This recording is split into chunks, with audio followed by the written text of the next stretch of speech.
In quite a few motion pictures, you have a neck and neck chase where somebody is trying to get evidence to the police department and they're being pursued by criminals to take the evidence away from them.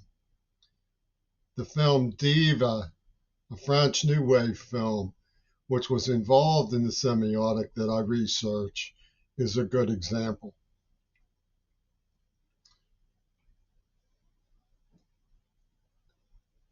Periodically, I send a message in the bottle to myself because ideally, what I would achieve and accomplish is to secure enough copies of the evidentiary material presented with text in such a way that it would be possible for someone to pick up the work I've done where I left off if necessary, or follow the leads, and it would make it very difficult for anyone in administration to deny the implications of what I have found.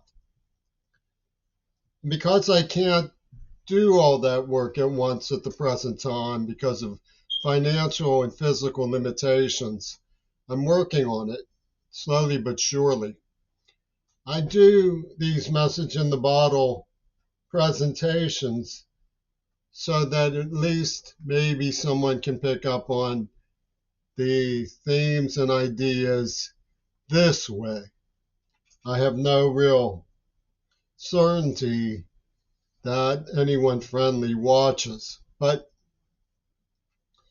looking at the genocide in Gaza and knowing that I warned that Nosferatu and administration were engaged and embarked in 1994 on a revenge for Auschwitz, you have to wonder why all of the protesters sided with Donald Trump against me.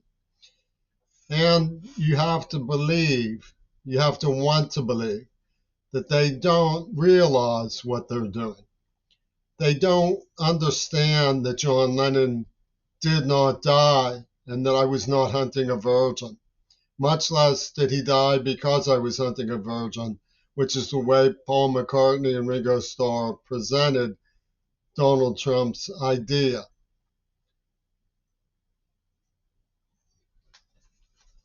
This involves film education.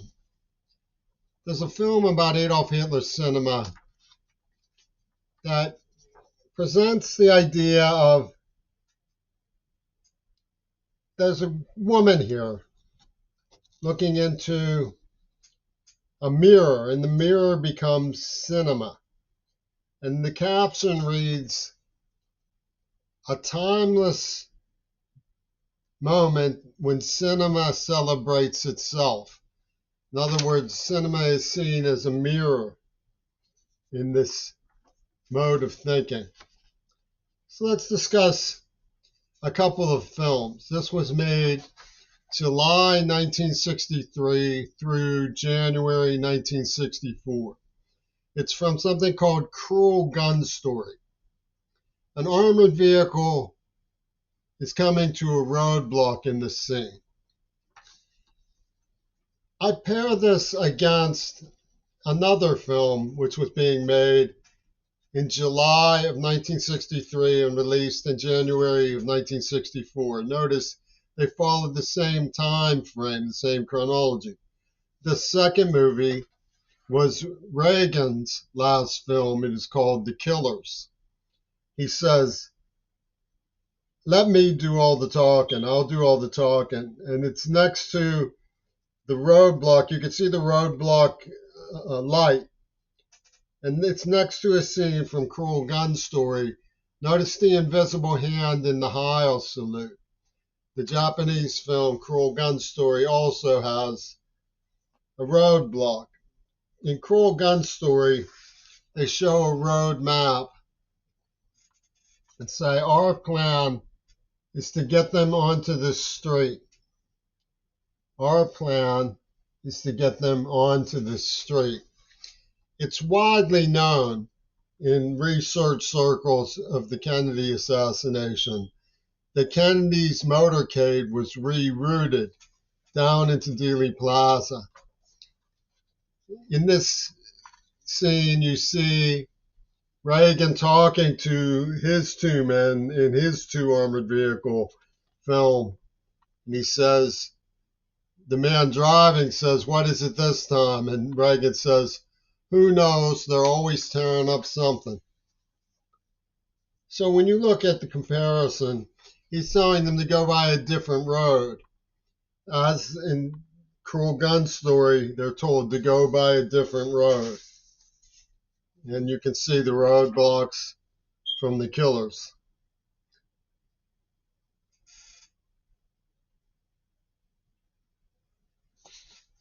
Okay. Elsewhere in the killers, and this is just a sample of the similarities between these movies and what happened to Dealey Plaza. Reagan is with Angela Dickinson and says, "Okay, start timing." He's watching the vehicle car come down the road. He says, "Okay, start timing." He sees the sign. You can't read the captions in this. You can go to the film The Killers and listen to it. He sees the sign.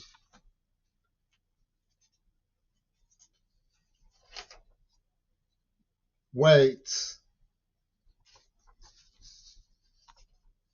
"Okay, give him 5 seconds," he says. "Get out of sight." 5 seconds. Okay, there's a book about what happened to Dealey Plaza called 6 Seconds in Dallas.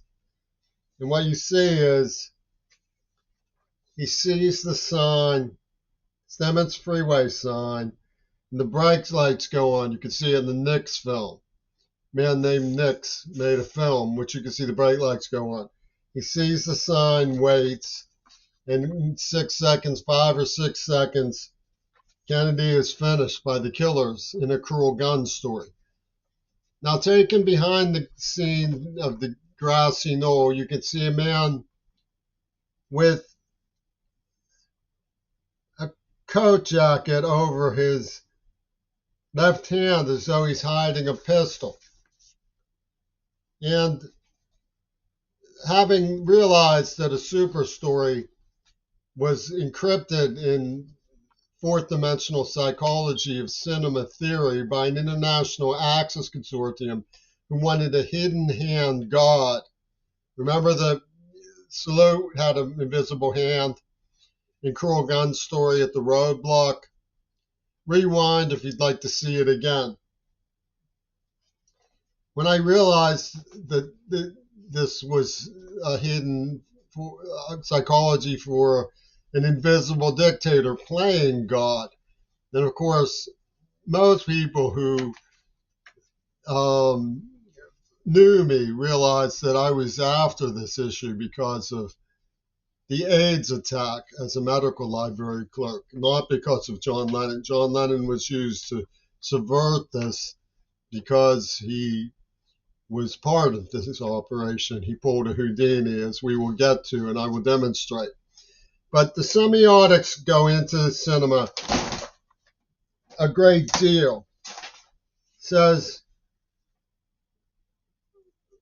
well, if the president came and asked for a table, would you have a table for him? Because he's telling this man that there's no tables for him. What if the president came? Would there be a table for him? And he says, well, I guarantee he won't be here. And this is the sort of double talk that goes on in Hitler-Reagan's semiotics. And here is Errol Flynn, who was meeting with the identical coat over his left hand again, as though hiding a pistol. And in this picture, made by the men who created the Burning Cross for the KKK and made Reagan's wartime films with Errol Flynn, You see, this goes by too fast to detect when you're looking at it, but I didn't Photoshop it. It's on the reel of the film. What you see is the U.S. over the swastika with the bust of Hitler next to Reagan and Errol Flynn. See? Rather us, U.S. over the swastika. Rather us is a lot like Lazarus. So when you go to other Japanese films, you have the pattern again. Look, that looks like Ministry Building. And there's a flower in the upper right-hand corner. So what a coincidence that Kennedy was shot from the upper right-hand corner, and it looks just like, look, there's a rose in the 11th floor. So when you look at who saw the Zapruder film, you see Dan Rather, which is like an index for what you would rather believe. This is a meme I made. He says his head goes violently forwards. Well, until Dick Gregory got the Zapruder film out of the vault of Life magazine by a warrant in the 70s, nobody saw that his head doesn't go violently forward, it goes violently backwards. So you were allowed to believe what you'd rather believe. And there's a certain sign language here from Police Gazette,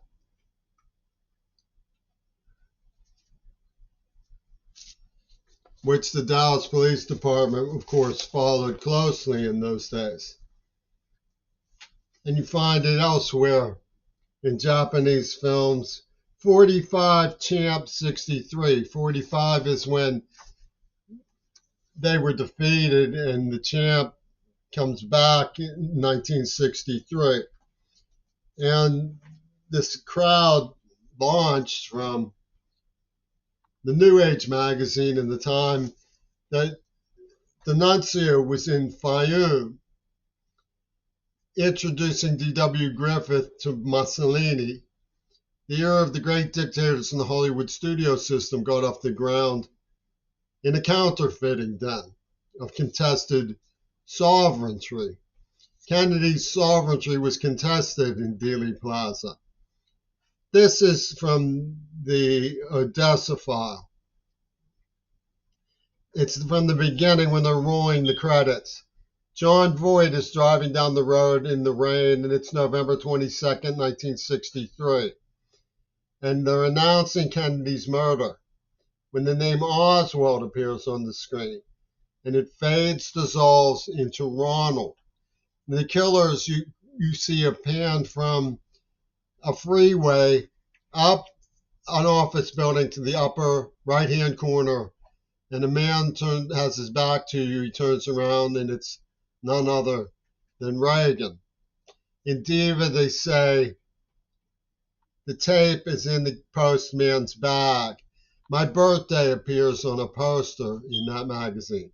And as you know, the letters came from Israel in 1974 to the little boy from the ship in the Navy. And they use, in Ayn Rand's film in the 50s, a lookalike of Gail Burstyn, and the refrain of John Lennon's song, It Will Be Like Starting Over.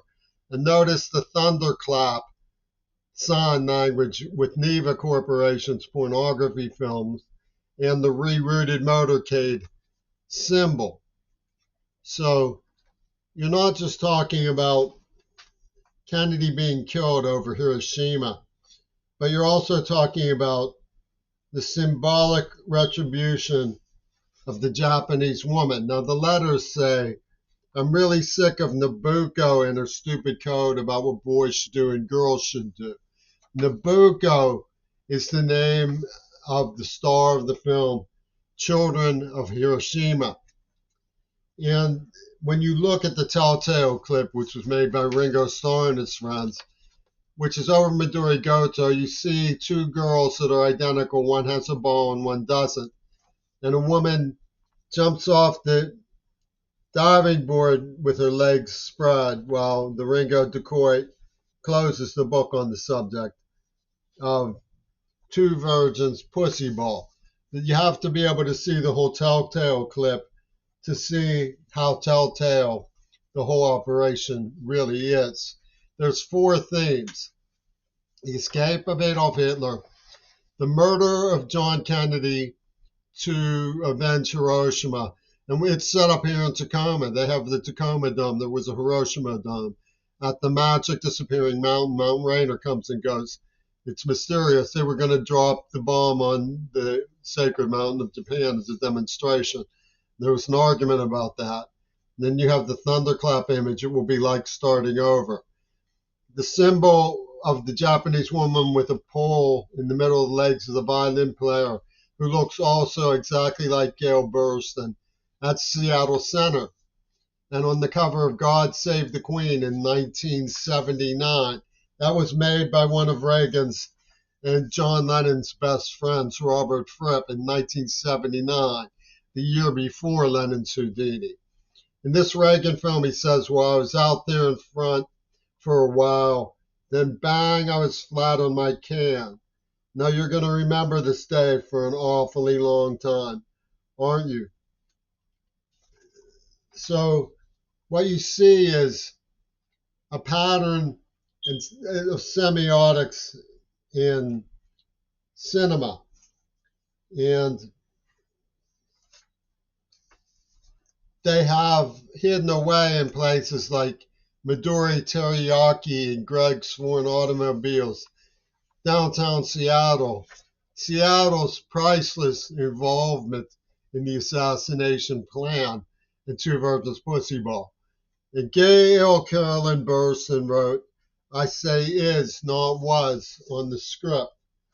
The first episode of Kung Fu has David Carradine being told, we'll know you're alive. In a film made with Ingrid Bergman, who got her start in Nazi Germany's cinema, he says, he thinks I'm dead. In an episode of Mannix, a man says to the detective, I'd like you to find out who killed me.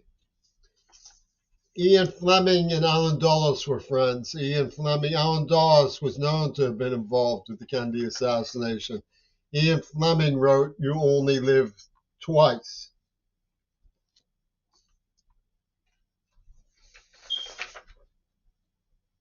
He says, they might guess what? I'm not a corpse after all. They let him escape right in front of my view.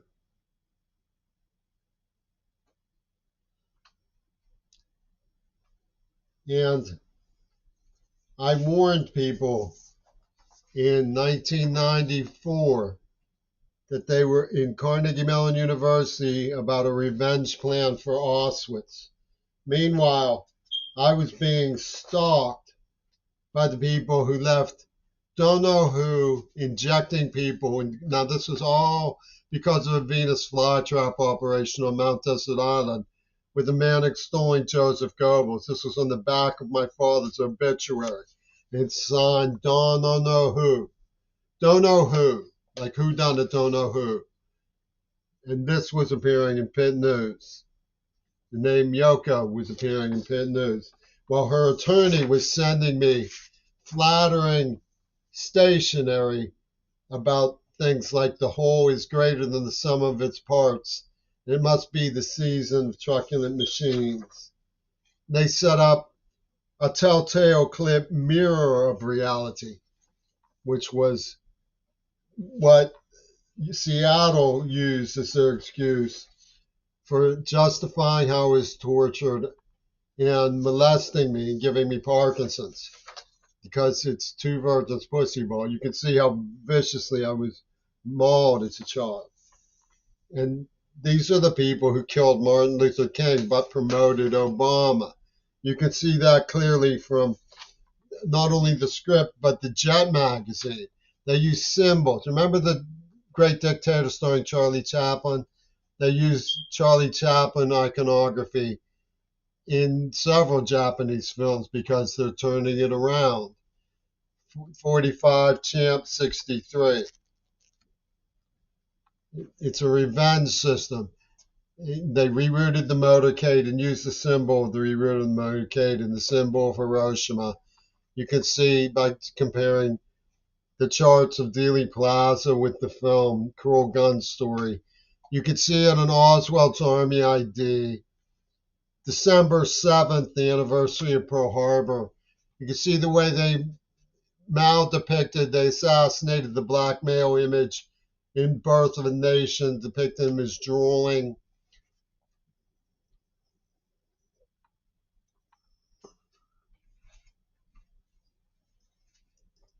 And Police Gazette, of course, follows the semiotic pattern. Find these macabre things in books written by that crowd. You see the gush of crimson, which is a map of Japan coming up from between her legs, pelvis. Nabucco's stupid code of what boys should do and girls should do, with the pole going between Gail Burston's legs. And these pornographers who are behind genocide, who sent me these letters from Israel, use a C and a Star of David as their symbol. And this was adopted by Seattle's police administration when they Ripper murdered Shannon Harps over a penny. DD, it's the Library of Congress classification for Nazi Germany. It's also the name of D.D. Mancine, whose sister's name was Neva Mancine. Neva, like Manson Cinema. And they got away with this. It's in the kids' mailbag, right? They use. I have an image from a film where there's this big two in a Japanese film while a girl collects mail from the mailbox. And if you look at the mirror of the soul system, they in fact set me up with a virgin after pretending to be my friends. She pretended she loved me. And what was her name? Rosa, like the leader Rosa in the Green Party, who name its identifier was on with don't know who on the back of my father's obituary. He was a school bus driver. I want to believe that the intellectuals of Gaza did not cooperate with this sin war